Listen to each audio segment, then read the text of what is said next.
হ্যাঁ গাইস, আমি কিরণ, আর আজকে আমি যাবো হচ্ছে হাওড়ার মল্লিক গেছে সেখানে।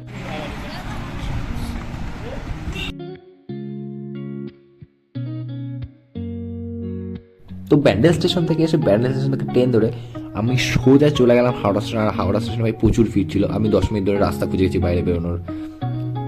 এই ভিড়ের মধ্যে দিয়ে হয়ে আমাকে ফার্স্টে বাইরে বেরোতে হলো, যেখানে আমি এরকম কিছু জায়গা দিয়ে বাইরে বের হলাম। বাইরে বেরিয়ে সবার আগে আমি যে ভিউটা দেখলাম, হাওড়া ব্রিজের এই ভিউটা অসাধারণ ছিল এই ভিউটা। তারপর আরও একটু হাওড়া ব্রিজের কাছে চলে গেলাম, যেখানে এই ভিউটা দেখতাম। আর ভিউটা সেই মারাত্মক। তারপর নিজে তারপর আমি হাওড়া ব্রিজ এই ভিউটা দেখলাম, জাস্ট অসাধারণ। আমি অনেকদিন ভাবছিলাম এরকম একটা ভিউর জন্য যাবো হাওড়া ব্রিজ, সেই দেখতে। এখন আমি পুরো হাওড়া ব্রিজের উপর দিয়ে হেঁটে যাচ্ছি। এখান থেকে ওই পারে যাবো সোজা মল্লিক ঘাটে। আর আমি পুরো ঘাটা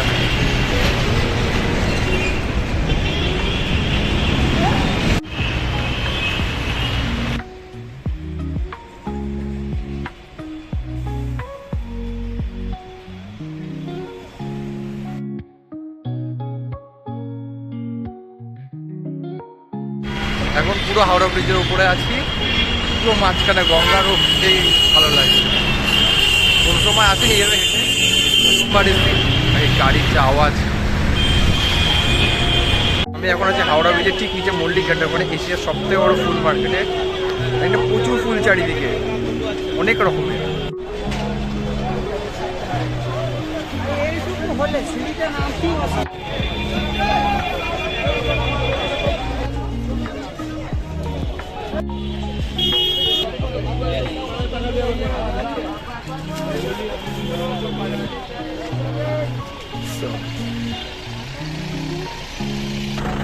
দেখতে খুব সুন্দর লাগে জায়গাটাকে।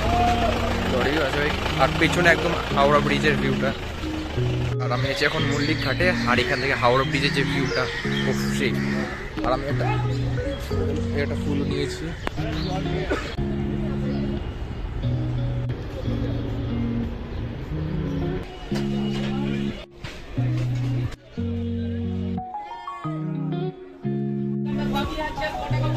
ঘাটে ঘুরে নিয়েছি, এখন এখান থেকে শিয়ালদা স্টেশন চলে যাবো। শিয়ালদা স্টেশন থেকে ট্রেন ধরে বাড়ি চলে যাবো। আর এখান থেকে যাওয়ার জন্য আপাতত উবার করে একটা